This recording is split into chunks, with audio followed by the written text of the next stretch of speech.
আজ আপনাদের দেখাবো ময়নামতি জাদুঘর, যেটি কুমিল্লা সদরে অবস্থিত।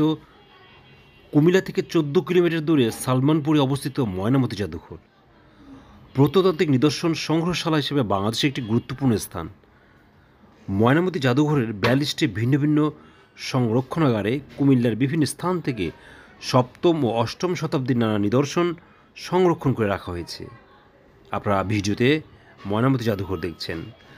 প্রাচীন নিদর্শনগুলোর মধ্যে ব্রোঞ্জ ও পাথরের ছোট বড় মূর্তি, ব্রোঞ্জের বিশাল ঘণ্টা, স্বর্ণ ও রৌপ্য মুদ্রা, পোড়ামাটির ফলক, ব্রোঞ্জ, তামা ও লোহার সামগ্রী, মাটির খেলনা, কাঠের নিদর্শন, মৃৎশিল্প নিদর্শন এবং প্রাচীন হস্তলিপির পাণ্ডুলিপি উল্লেখযোগ্য। এছাড়া জাদুঘরকে কেন্দ্র করে গড়ে তোলা হয়েছে বিশ্রামাগার ও মনোরম ফুলের বাগান।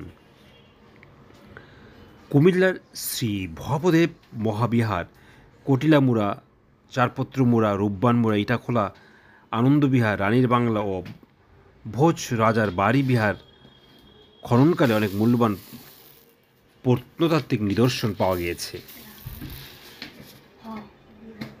মূল্যবান প্রাচীন এই নিদর্শনগুলো সংরক্ষণের উদ্দেশ্য 1965 সালে কুমিল্লার কোটবাড়ির শালবন বিহারের দক্ষিণ পাশে ময়নামতি জাদুঘর স্থাপন করা হয়।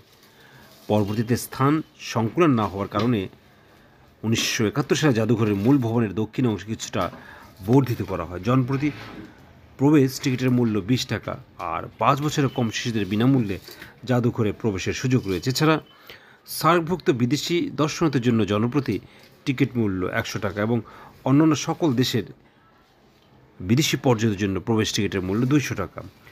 ময়নামতি জাদুঘর ও শালবন বিহার সপ্তাহে প্রতি রবিবার ও সরকারি ছুটির দিনে বন্ধ থাকে এবং সোমবার অর্ধদিবস বন্ধ থাকে। আপনারা সময় এবং সুযোগ পেলে অবশ্যই এই দর্শনীয় জায়গা ঘুরে দেখবেন। আর এখানে সদর থেকে খুবই কাছে, কুমিল্লা ক্যান্টনমেন্ট পর্যন্ত এসে কুমিল্লা ক্যান্টনমেন্টের ভিতর দিয়ে বা কোটবাড়ি বিশ্ব রোড থেকে সিএনজি অটো চড়ে ময়নামতি জাদুঘরে যেতে পারবেন। কুমিল্লায় রাত্রি যাপনের জন্য কান্দিরপাড়, শাসনগাছা স্টেশন রোডে বিভিন্ন মানের হোটেল রয়েছে। আবাসিক হোটেলের মধ্যে hotel Victoria, Amania rest house, hotel dream, Masum rest house ইত্যাদি রয়েছে। কুমিল্লার অন্যান্য দর্শনীয় স্থানের মধ্যে Mainamati war cemetery, Shalban Vihara, magic paradise park, bird, dino park, Rajeshpur eco park ও ধর্মসাগর উল্লেখযোগ্য। এছাড়া রয়েছে কুমিল্লার রেলওয়ে স্টেশন। কুমিল্লা সদরে দর্শনীয় কিছু মিষ্টির দোকান রয়েছে। আপনারা ভিডিওতে শালবন বিহার দেখছেন। কুমিল্লা ময়নামতি জাদুঘর এবং শালবন বিহার দুটি পাশাপাশি এবং একই সীমানায়